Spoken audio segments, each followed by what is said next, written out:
Hello and welcome to another edition of Birth of a New Dimension. My name is Aurora. I welcome you to this 1 hour of exploration of multidimensional perception and the higher dimensional, less dense realms above what we would call the fourth dimension. I am here in my art studio in Northern California with my trusty co-pilot. I call her, quote-unquote, the boss, Miss Ashley the cat. And she's been with me on my adventures across the entire country and is always quite inspiring for me. And I'm so happy that she's sitting next to me right now. Last week, I had really intended to speak more about how the bees, the insect bees, need more of a voice in our lawmaking process. And I didn't get to speak about it as much because I tend to go on a variety of tangents and have a non-linear, more cloud-based conversational style. So, let me take the opportunity to vivify this idea, which came to me from understanding that if I were to be given power to change part of the agricultural setup of the sociocultural matrix of this time and place. Because this is all about improving life on Earth. I am a walk-in, and I'm going to tell you a little bit more about my journey being a walk-in. So my consciousness does not originate from this place.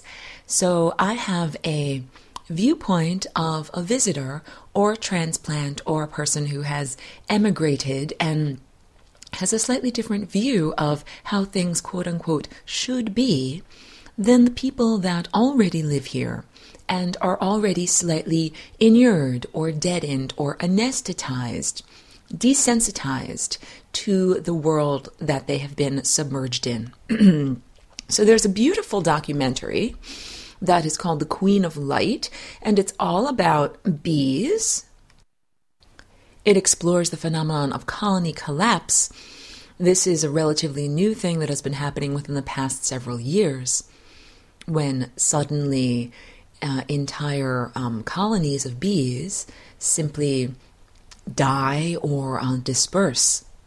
And this has had a horrible impact on all of the crops that require bees to pollinate them. And these are things like almonds, which are grown in huge monoculture farms, some of which I drove through last year when I was relocating here to California. And basically, on those giant farms, there are acres and acres and acres of one type of plant. It is a very unnatural way of creating agriculture. It is the antithesis of working together with nature, the planet, and the naturally occurring patterns that exist. I just need to drink a little something. And in the movie, when the movie is wonderful because it's not a downer, it analyzes the difficulties that we're presently in and offers wonderful solutions. One of the solutions is to dedicate a certain proportion of the farmland to wild habitat for wild bees. That this is the solution. Really, the problem is monoculture, agriculture of growing one type of plant, for example, corn or soybeans. There's a swath of this country from the Northeast all the way across Montana and into the Great Plains and the mountain area where it's non-stop genetically modified corn. And the fact that the corn is genetically modified is only part of it. This is not something that is in the natural diet of bees. So for bees to be able to migrate as they naturally would, it's like a desert is what I am trying to describe. And the movie describes it very eloquently, that the solution, instead of all of the beekeepers from the entire country boxing up their bees, putting them on trucks and driving them to California to pollinate the almond crop once a year, by the way, losing something crazy like 1/3 of all of their bees while they do that because it's such a shock to them. What farmers need to do is dedicate something like 1% of their land to wild habitat so that bees can, ingest what they need to ingest all year round, because the almonds are only blooming for a 2-week period, and those bees need to have food and resources available for more than merely 2 weeks. Well, the challenge here is that agriculturalists do not often volunteer to do things that are inconvenient to them or that might have a negative impact on their ability to profit. Even though they're very foolish, if they did this, they would profit much more greatly. This is all about capitalism and the system that you live within and legislation. In some ways, this world presumes that the market-based economy will regulate itself, and it uses legislation to tweak and control the market-based economy. Enter lobbyists. These are paid for by corporations, the non-physical entities that have been declared as actual entities by the Citizens United decision by the Supreme Court. So we have a group of non-physical entities. They do not have bodies. They don't breathe air. They don't care about air or the biosphere because they're not part of the biosphere. All these non-physical entities do is siphon energy in the form of cash off of entities like you and I that live within the biosphere. So we have a legislative process that has been hijacked, paid for by beings who do not care about the biosphere. And bees are not treated as owners of wealth. If they were treated as actual entities, we would have to pay them for their services. So the farmers that are transporting bees in bee boxes to pollinate their almond crops would actually have to pay their bees as salaried employees. I know it's a little bit beyond what humans at this point can encompass with their mind, but the idea is that bees deserve a voice in the legislative process. Because farmers and agriculturalists do not often volunteer, yes, I will tithe, 1% of my land so that bees can have a viable habitat. They do not often think in those terms. So it is necessary for Congress to legislate in order to protect bees. And this is what I am proposing, that Congress, far from being the voice of the non-physical world, because it is owned by corporations, that Congress should be the voice of the biosphere, that bees and redwood trees and dolphins and sea creatures should all be represented in the legislative process, because all of the industrial processes that are represented there by the lawmakers are causing the degradation of the biosphere, and they are benefiting the non-physical beings that own those corporations. This all comes down to the topic of improving life on Earth. I used to have a community access TV show way back in the day in Woodstock, Channel 23, where anyone can be a star, and I used to have a little segment called Improving Life on Earth that was full of ideas like this. I also would like to seed the meme, a meme being an idea pattern in the same way that a gene is a genetic or pattern on the level of your DNA. Seed the meme, inoculate the idea into humanity of changing healthcare. So health insurance healthcare should be healthcare, it should not be health insurance. Healthcare should be a system that you purchase by subscription in the same way that you purchase something like access to the internet. So the idea of making it an insurance-based system is a scam, because insurance is based upon the idea that not everybody will utilize the system. Insurance is based on the idea that there will be a tiny proportion of the bell curve that is intensely sick and needs to use a lot of resources, and a huge portion of the bell curve that will not not be intensely sick, but will nonetheless pay into the system that the intensely sick people will utilize.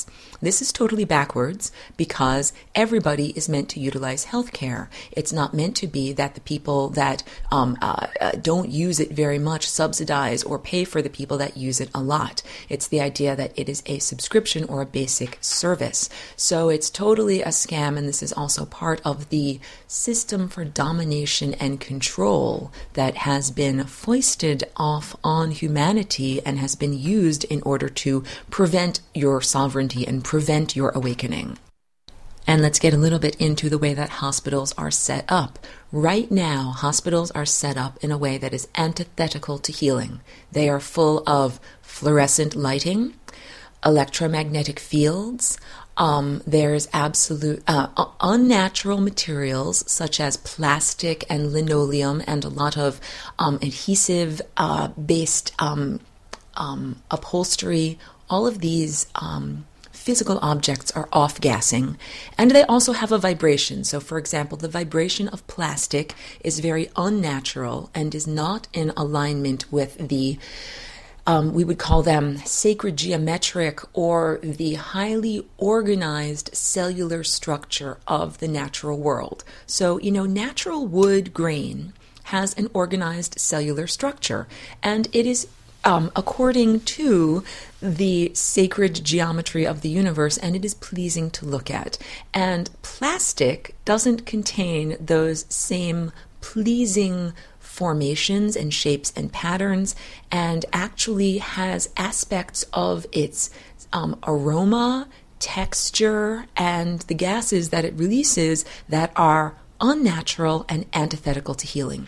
So when we talk about healing now, we need to talk about your body matching the patterns of energy that flow in the universe. Now let's get into the chakras and lessons for full spectrum humans. The semester has just begun. We started on Wednesday, January 14th. So if you're listening to this, it's not too late to sign up. You can catch up on all of the recorded lessons. There's one for each week of the 20-week class, and all video conferences are archived. The video conferences are interactive. That means you can see my face, you can hear my voice, you can raise your hand and ask questions. And I also draw and write on a little projector so that you can look at my artwork and look at my diagrams, and I can draw and annotate them. What you're missing out right now by just hearing my voice is a huge aspect of my teaching. I do not denigrate the radio. I'm happy to have this opportunity to bathe you in the sound of my voice and give you these vibrations and whet your appetite for the real information, which is presented visually. So this is all about the interdimensional language of color, line, shape, form, movement, and texture, and tone, because this also involves harmonics and music. But these are patterns that energy flows in the universe, and when you embody these patterns, it is called being healthy. Being out of alignment with these patterns is what leads to dis-ease, or the feeling of not being at ease. And if you click on the UCY page for Birth of a New Dimension, you'll see the feed that comes from the Birth of a New Dimension Facebook page, and you can click on those links to look at the pictures that I'm referring to. So there's a picture there of the chakra system.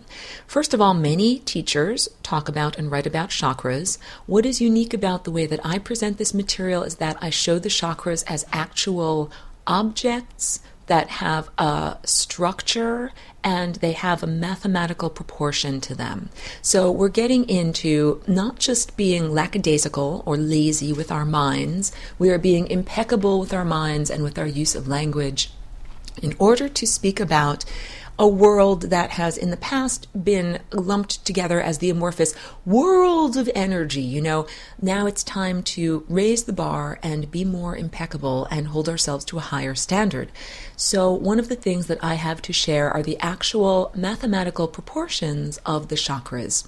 They're based in circles, they're based in light waves, and you are also shaped like a vortex. Brief pause. So the vortex, or the torus, or toroid, or donut, is one of the basic shapes of energy as it flows in the universe. The chakras, and chakra comes from spinning wheel. This is ancient Sanskrit, and Sanskrit and this ancient Hindu culture was keeping alive the ancient mystery traditions that came to us by way of Atlantis. So the understanding of the non-physical energy of vitality, the chi or prana, the understanding of the energy centers where this energy collects and circulates throughout the body. This is basic energetic anatomy that was absolutely well known to the beings that lived the sophisticated worldwide antediluvian culture of between 10 and 20,000 years ago. The ordinary school child knew it as easily as tying their shoes. However, today, this is considered esoteric, secret, quote-unquote, teachings, mystery school teachings, and only within the past 50 years, let's say, has it begun to be promulgated to regular, quote-unquote, society, the general population. And the reason for that is all of this information, things that were held as secrets, mystery teachings of the indigenous wisdom keepers of the entire planet, these wisdom keepers kept alive a flame of understanding during a very dark time. And now that flame is being kindled and nourished with greater, resources and brought together from across the world in order to create a coherent and comprehensive understanding. So all of these indigenous cultures held a puzzle piece of understanding or a spark of this great light. And now all of these sparks are coming together. So for example, the Mayan hieroglyphs were not translated or retranslated from the time when they fell into obscurity during the conquistadors. Pardon me, let me speak again. The Mayan hieroglyphs fell into obscurity when the conquistadors came to the New World of North America, and they pretty much wiped out and suppressed the Mayan culture.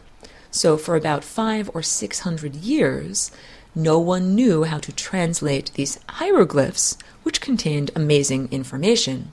And it wasn't until the 1980s that this incredibly intelligent person cracked the code to begin first understanding the Maya number system and then understanding the hieroglyphics in general. And P.S., there are some striking similarities to the Mayan hieroglyphics symbol system, language system, and the ancient Egyptian hieroglyphic language symbol system. And this is very interesting, and it's an etymological, thumbs up that shows us that both of these cultures came out of the ancient culture of Atlantis. When Atlantis was had a diaspora, it was disseminated across the globe. It was chopped up into pieces, and no one knew to talk to one another or knew what was going on in other places. So week 1 of Lessons for Full Spectrum Humans and level 1 is energetic anatomy, just getting you to understand that you are more than your physical body and to understand what the other layers are comprised of, the physical, emotional, mental, or the human cerebral layer. And then up from there we have higher faculties: unconditional love, truth, or the capacity to communicate, insight, which is understanding beyond linguistic articulated language, and the crown chakra, which is the connection to the divine. I have glossed over that right now. If you're interested in an in-depth understanding, click on the link for flyingrainbowlasagne.com online course. You can read the complete course outline, you can see example videos, and you can register. And I encourage you to register. I charge tuition. I unabashedly charge tuition. I had to go through a learning trajectory here in this time and place, because when I first started creating these lessons and sharing them with people and asking for people to pay me to be on board the journey of consciousness, some people in the spiritual community felt that that was off-putting. And they said, no, spiritual teaching should be given for free. body. So this led to extensive philosophical conversations wherein I established that it is absolutely appropriate to ask for an exchange of energy, because that is what unconditional love is. Unconditional love is literally a tone. I'm sitting here next to my piano, and although my piano is tuned, as every piano is, to have A be 440 hertz, if it were 432 hertz, the tone of A would be the tone of unconditional love. This is the tone that is created when the energy that you're sending out matches the energy that is being reflected back. It is equality. It is necessary to learn to perform unconditional love as inner silence and meditation and divine partnership with the universe. I sometimes call that the prerequisite for matriculating into the University of the Universe. And I also use the analogy of potty training, not to be condescending, but seriously. Potty training means that we learn to control our first sphincter so that it doesn't activate or leak fluids without our conscious control. And it's necessary to learn to control the first sphincter before you even get to go to kindergarten. If you're not able to get out of diapers, you're not able to get into kindergarten. This is the same thing with unconditional love. It is necessary to learn to begin to control your heart chakra so that you can interact with, in an appropriate way, society at large. And the society is beyond Earth surface culture, and it is beyond human society. It is galactic society. Yes, matriculating into the University of the Universe means to consciously connect with the ocean of awareness that exists at higher dimensional, less dense levels. And when I say less dense, I mean less dense than the third dimension. So if you could envision the world of dimensions as a type of pyramid, with the foundation being the physical realm at the most dense, and the apex of the pyramid being the realm of pure consciousness, pure energy, being the least dense. And that is essentially what I draw when I draw these vortexes. So the vortex is one of these basic shapes of the universe. It is like learning your letters when you go to school. When you matriculate to the University of the Universe, one of the first things you will learn are the basic shapes of the universe, such as a vortex. A vortex is made by nothing more than a medium swirling amidst itself. A tornado is made by air swirling amidst itself. Same thing with a water spout. It is water that is swirling. All of these things, it is simply a visual representation of what the non-visual, non-physical energy realm is doing. So you and I are awareness, and we are submerged within a sea of awareness. And this sea of awareness has concentrations or areas of concentrations where that energy gets concentrated and focused, and these are what the chakras are. And the chakras have geometric shapes and geometric proportions. Even though I don't use the word geometry in my teaching, I'm using that here because it's common vocabulary. But that's because the word geometry comes from geo, meaning to measure earth. And when we are getting into the chakra system and the world of awareness and becoming connected to the ocean of awareness, we are talking about becoming a galactic citizen and being active at a level that is much beyond mere Earth surface culture. This is my whole premise and rationale for recording these weekly radio shows. Birth of a new dimension. The new dimension is born when the previous dimension, the third dimension, experiencing the fourth dimension, but cut off from experiencing directly higher dimensional reality, begins to meld with and interact with and communicate with seamlessly the higher dimensional realm, and vice versa. So this means a couple of things. First of all, an end to the unnatural dichotomy of higher self versus lower self. This has been a valuable tool for analysis for about the past 25 years, but I'm urging you all to drop it. It's the analysis of, is this my ego that wants to do this, or is this my higher self? In the end, we will all encompass our higher selves. We as egos will all be like perfect conduits or containers or gloves for the hand of higher consciousness to occupy us. That is what it means to be a walk-in. As a walk-in, I have had the, to use a pun, first-hand experience of a different being grew this physical container, and there was an attack. I go into this in depth on my YouTube channel. You can check it out. It's YouTube channel Flying Rainbow Lasagna. And the name of the video is called Aurora's Story, Walking In. And it's in 2 parts. It's very long. That's why I don't go into it in total here on the radio. But it is enough to say that I was attacked by Satan. And this has to do with the idea that your third eye is an aperture. It's the indigo or brow chakra. An aperture is an opening through which energy can enter and exit.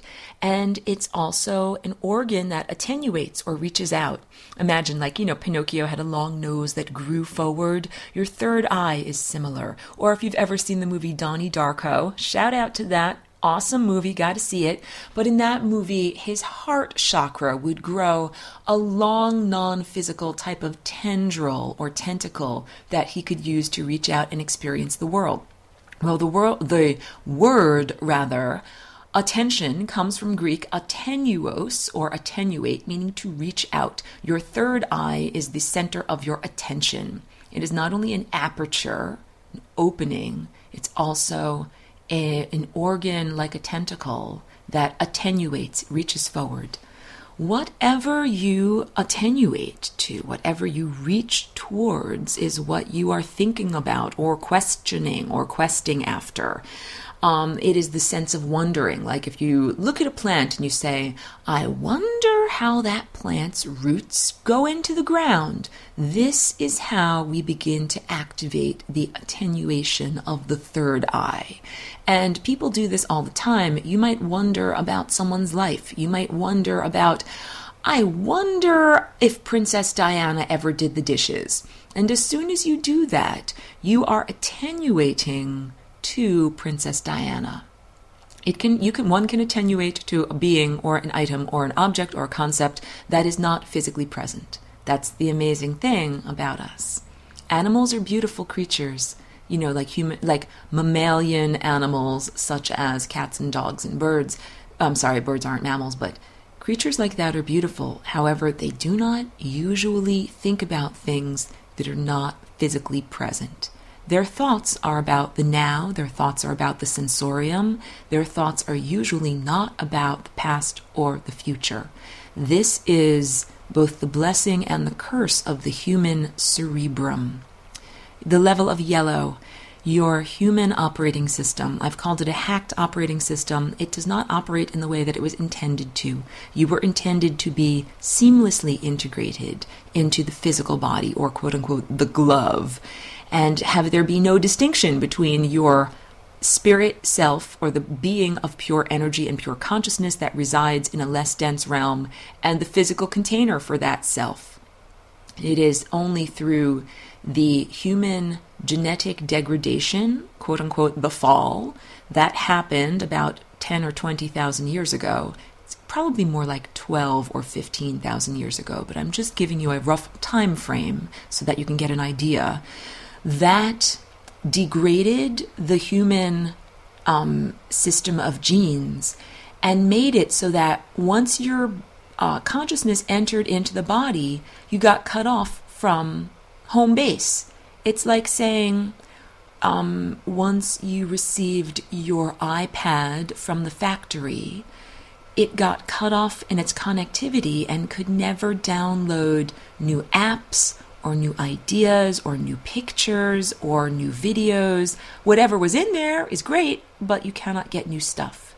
And this is how most of humanity has lived for thousands of years. And this degraded state is what has given rise to what is known as human culture. Human culture is a distortion. Everything, well, what is called human culture, basically the record of humanity of the past 5,000 years. this is a distortion. This is really the way that humans act when humans are cut off from the source. So you know something, if you had an iPad and it only came with what it was originally preloaded with, and then you were cut off from the source and you could never get any new ideas, it would mean that it would be very difficult to innovate. It would be very difficult to respond to new events that might be in one's context. It's like if you can only run the programs that are in your iPad, you can never invent something new. What do you do when a new situation arises? You're like, I don't have a program for that. I don't know what to do. This has been humanity's problem for the past roughly 12,000 years. When you enter into the body as a fetus, and this is when you are still gestating, you have a connection to higher dimensional, less dense consciousness. Soon as the body exits the womb, that connection begins to fade. The plates of the skull fuse together. This is the fontanelle closing, and as the biological fontanelle closes, the baby's connection to source and crown chakra diminishes, and also the baby's awareness and attention changes from being focused on the inner realm or the abstraction, oceanic consciousness realm, and begins to be focused on what we would call the external realm.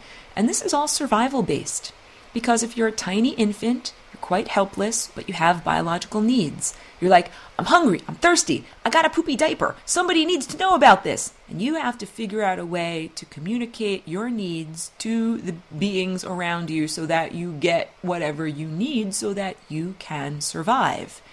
It is antithetical to that purpose to just remain in an oceanic meditative state and, lie there quietly not moving. Babies are really, really good at getting their needs met, and very rarely does it involve them sitting quietly and peacefully waiting for the world around them to catch up with their needs. So all of this is how the biological experience has affected the spiritual/consciousness experience. But it was not meant to be this way. The reason why the fontanelle closes up and the crown chakra diminishes in its connection to higher consciousness is because of the human operating system, the mind that is implanted in humans but does not originate from humanity, nor does it serve humanity. It originates in humanity's overlords, the beings of consciousness that have kept humanity in a diminished state for about the past 12,000 years, and many of whom do not wish to see humanity break free of its burden. Enter the flying rainbow lasagna. I am a walk-in. I came into this realm on October 8th of 2001 through an interdimensional doorway or portal that I created, and I call the flying rainbow lasagna. When I say I created it, I literally created it. In the same way that if you had like a wall or a prison that you were trapped inside of, and you invented a chainsaw and cut a hole in the side of the prison so you could get out of it. That is how I made the interdimensional portal. Literally, in the psychic attack that I was experiencing, and the point is that psychic attack can happen because when you attenuate, when you reach out with your limb of consciousness to understand or learn about or sense something, you can reach into someone else's mind in order to comfort them, in order to love them, in order to give them beautiful, gentle caresses, or you can reach into someone else's mind in order to bully them, torture them, steal their secrets, coerce them. And there's a whole program that is run by governments of many countries. There's one that's run by the United States, there's one that's run by Russia, there's one that's run by China, and these are military operations that harness the psychic faculties of some humans on Earth literally to attack or murder other people. So psychic attack happens not only from corporeal beings on Earth to other corporeal beings on Earth or non-corporeal beings, but also from non-corporeal beings who may exist anywhere in the universe, such as the Crab Nebula, and they attack beings that either might have a physical or a non-physical body. So I just recorded a lesson for Lessons for Full Spectrum Humans, the advanced class. This is available for anyone who has already done level 1. It's all about cancer, and basically this is the idea that cancer is an invading force of semi-physical consciousness beings from another realm. This sounds like something you are interested in learning more about, please enroll in Lessons for Full Spectrum Humans. On October 8th of 2001, a negative lower vibrational service to self entity named Satan reached into the mind and physical structure and consciousness of this body with the intent of harming and killing its occupant. And this is a long story. Check it out. It's Aurora's story of walking in. But the basic intent and premise was, and first of all, I'm not the only person that has ever been attacked by Satan. Ah ha ha ha. I laugh. I drop my monocle as I laugh. Ah ha ha ha. No, how ridiculous. Satan and satanic consciousness has pretty much been part of the overlord system, attacking humans for tens of thousands of years, and has attacked many people. This happens, sometimes there are people who are reaching information or who are able to do things that are quite threatening to the satanic overlords, and so those beings are picked off. Like there was a very intelligent computer programmer, a young woman who lived in India. This was within the past 10 years. And she died suddenly of a seizure when she was like 11 or 12 years old one night with no previous experience of having epilepsy. And I understood immediately that she was targeted and killed, literally murdered. She was psychically attacked because she had the potential to really radically transform Earth culture and radically uplift humanity with her mind and her capacity to invent new things. So I'm not by far the only person who was ever attacked, and many very fine people are attacked, and mostly it ends in death.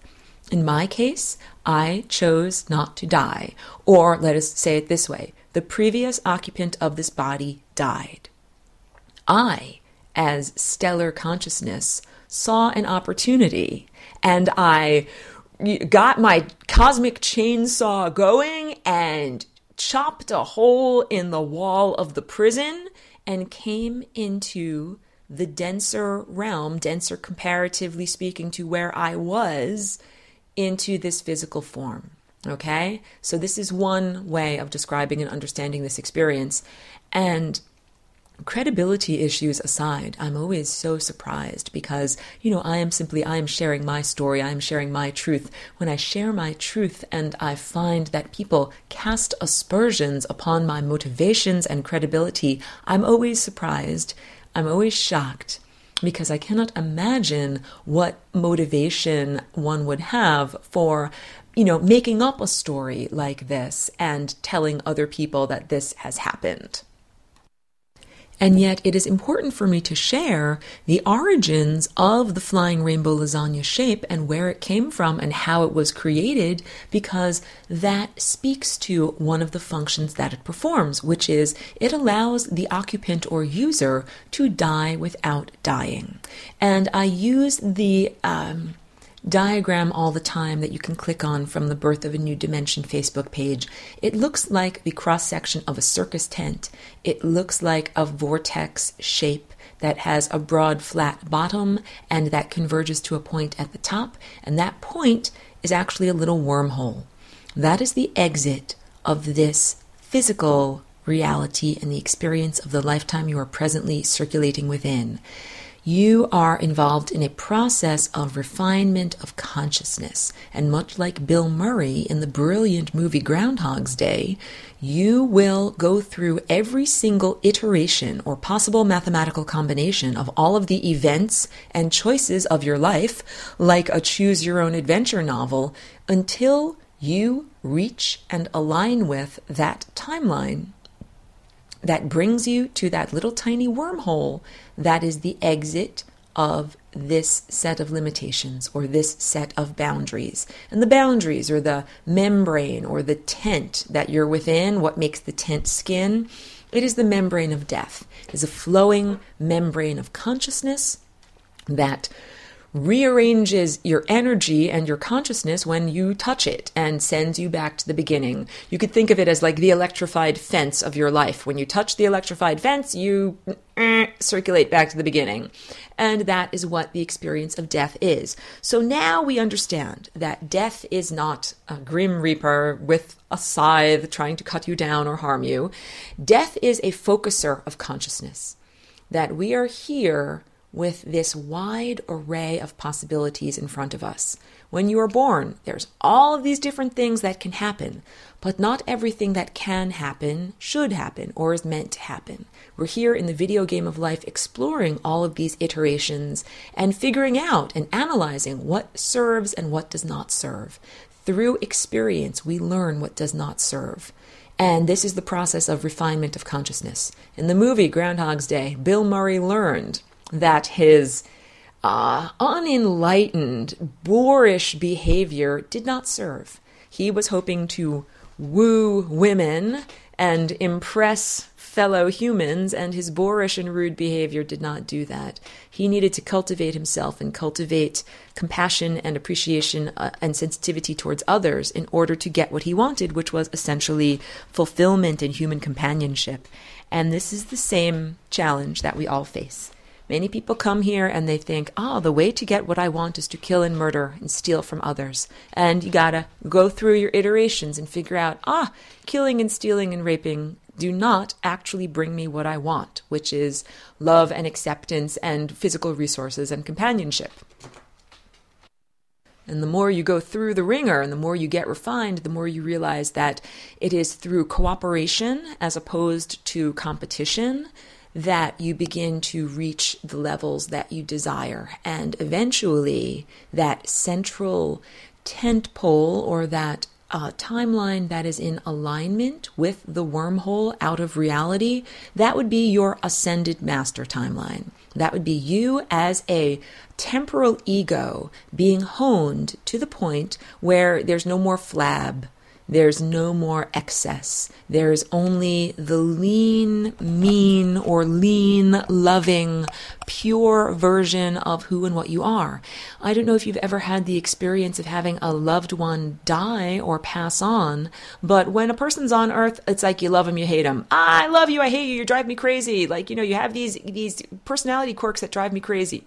When people die, no one focuses on the personality quirks, and all of those things seem to melt away. And the things that really last are the things that really matter. So grandmother being critical of your torn jeans or, saying that your posture wasn't good, those little things that grandmother does.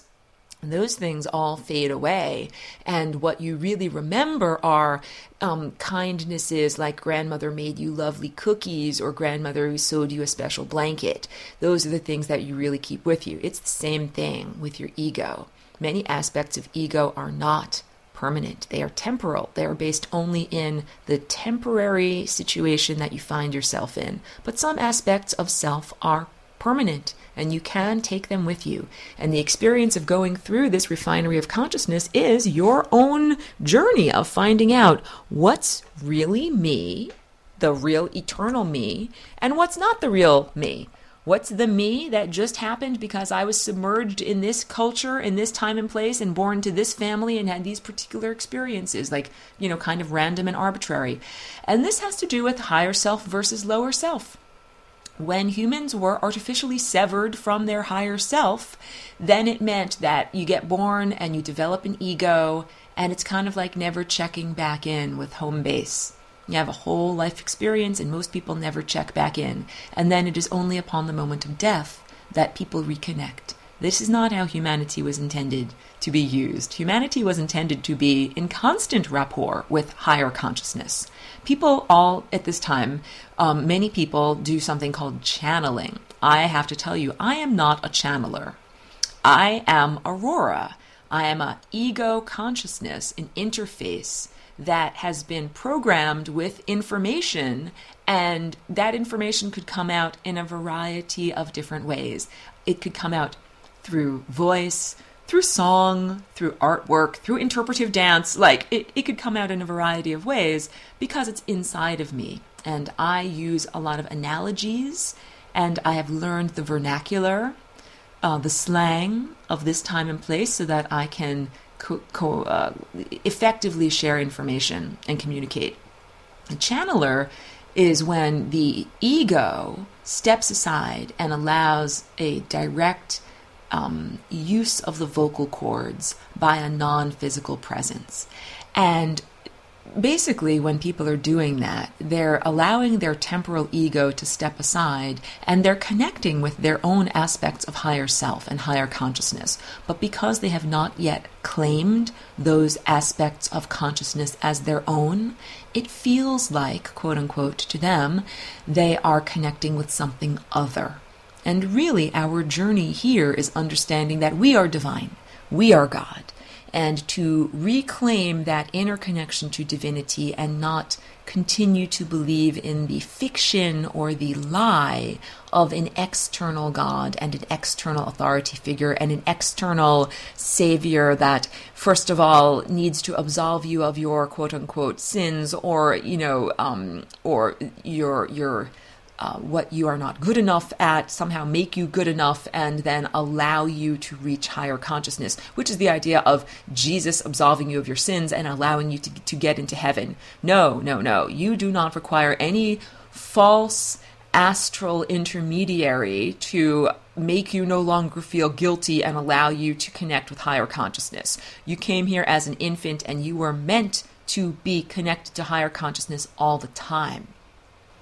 The revolution of consciousness that is happening right now on the surface of Earth is that we are all reconnecting to higher consciousness. So if your job is being a channeler, soon you will be out of a job, because soon everybody will be connecting to their own higher consciousness, and the idea of one special person going and getting messages from the higher source and then coming down and sharing them with everyone else who never gets to get direct information, that is going to be laughable. That would be like if one person was allowed to watch the new TV series that's going on, and then they come out of the TV room and they share with everyone else like a review, and they say, oh, I just watched this show, and here's what happened, and here's what this character did and said, and then after next week I'll tell you what happened next week. This is what a lot of people do in the channeled community. They say, I just received this energetic download, and here's what's going on in the hyperspace realms, and they write it down and they tell everyone else all about it. The idea is that each one of us is supposed to be getting those energetic downloads and connecting directly and having our own direct perception. This is an end to the era of the external authority figure and the beginning of the age of Aquarius, where each one of us cultivates our own innate divine potential. So the flying rainbow lasagna is a bridge or a bypass to get around the genetic degradation that has artificially separated people from their higher or lower self for thousands of years. When I invented the flying rainbow lasagna, and when I made it something that was open source, not something that was proprietary and a secret and just for me or one person to use, I made it intentionally as a concept and a tool that can be used by everyone. And when I did that, that changed the world, because it meant that all of a sudden, it used to be you were clothed in a body, you got ejected from your mother's womb, and then you kind of look around and you're like, okay, now what do I do? I'm cut off from source. I don't remember. I don't know what to do. Now humans are living connected to source. Now humans have that innate divine like your GPS, your God positioning system that tells you what you need to do, what you need to think, and where you need to go. The idea of, first of all, someone else telling you what to think is totally laughable, totally ridiculous. I hope that you drop your monocle and laugh, ah ha ha ha, when someone else tells you what to think. This comes from ancient Atlantis, where originally people lived in a state of total sovereignty and total connection to the divine, but there was an invader force that came in and literally took over people's minds and literally made it so that you could not think what you wished to think. So, we talk about like old Soviet Russia, where Big Brother was watching, but you could still think what you wanted to think. You couldn't write it down or say it on the phone or, publish it in a book, but your mind was still your own. Ancient Atlantis was not even that free. People had technology or a type of implant that meant they couldn't think what they wanted to think. They couldn't even think the thought, I am a slave, or I wish to overthrow my masters. Couldn't do it. So there was literally no hope of rebellion. And I have spoken on previous radio broadcasts about my role, like why am I here as a walk-in? Being a walk-in, this is part of like the fine print of the universe. I'm here because the previous occupant of this body died, and a matrix of energy called the grace of God prevented the cellular body from falling apart and kept it together and made it so that consciousness could come and enter into it. And all of this is from choice. All of this is from sovereignty. All of this is a contract on a soul level that was made between me and the previous occupant of this body, as she created this body. So it's not body snatching at all, even though there are evil or lower vibrational service to self entities who do attempt to override people's will and force themselves into either your body or your consciousness. And this is called disease. When you have disease, you have hitchhikers. You have beings that have forced themselves either into your biological body in the form of a virus, or into your genetic code in the form of cancer, or into your mind in the form of a mental illness or a mental imbalance. There are hijackers that you do not wish to be in your bio bodysuit. And these hijackers came onto the surface of the planet concomitant with the genetic degradation about 10 or 20,000 years ago. So you're beginning to see the whole picture here. I go into it in lesson 18 of Lessons for Full Spectrum Humans.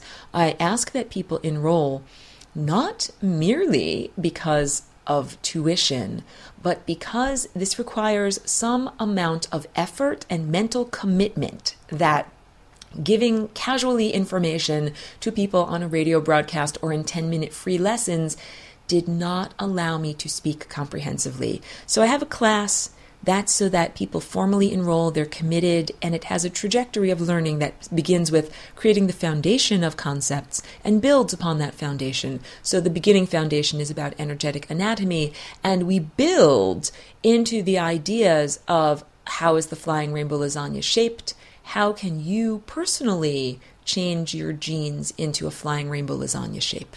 I am like a personal coach or a personal trainer, and I am here to help you build your lasagna muscles or turn your body into a lasagna. And just like any of these inspiring coaches, they have their own diet and exercise regimen, and they show you like, look at my bicep or look at my stomach.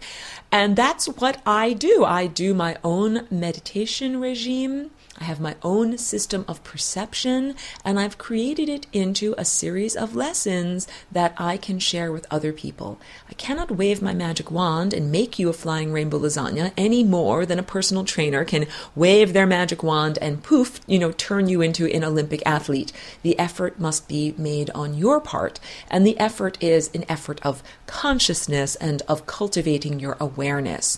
So, and how is that effort made? Easy. By exposing yourself to new ideas.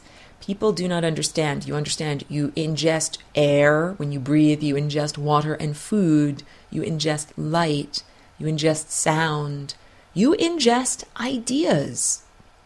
This whole hour, if you have been listening, and thank you for tuning in every time that you tune in, Every time that you expose yourself to a new idea, you are eating a new idea. When you're watching TV, you are eating the ideas of the commercials and the television shows. And when you're watching the news, you are eating the ideas that are in that news broadcast. So the idea of the Flying Rainbow Lasagna is literally food for your consciousness. And as you are exposed to these ideas, it changes you on both a energetic, consciousness, mental, spiritual, and genetic level.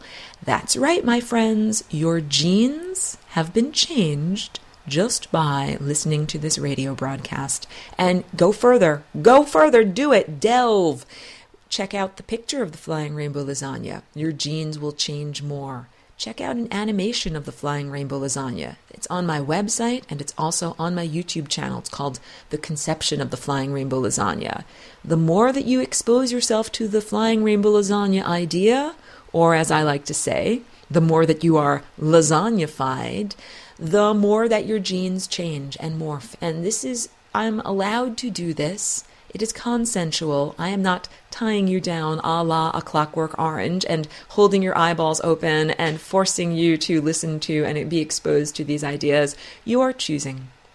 And it's a free will universe. You are a sovereign being, and you are choosing which ideas you are ingesting. And just like we choose the food that we ingest, and if you eat nothing but Kentucky Fried junk food, you will have a big, fat, out-of-shape body. You get to choose the ideas that you ingest.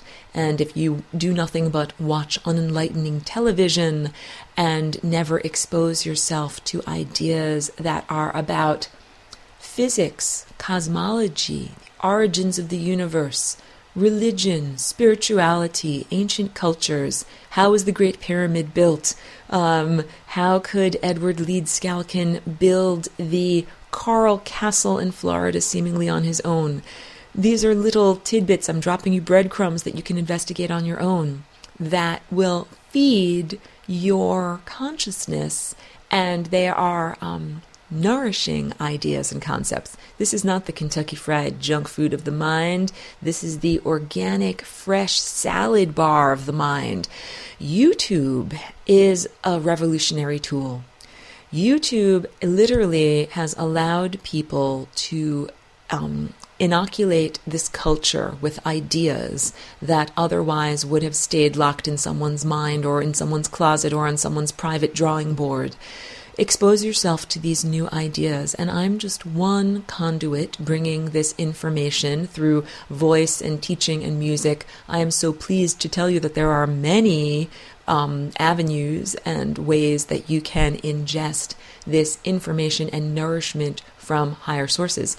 Check out my website, flyingrainbowlasagna.com, and go to either online course or the Flying Rainbow Lasagna page, where you can ingest a lovely amount of lasagna, and tune in next week for my radio broadcast. But please be sure to enroll, where you can catch the Wednesday night weekly webinar series of Lessons for Full Spectrum Humans. Thank you so much. Let's keep lasagna flying.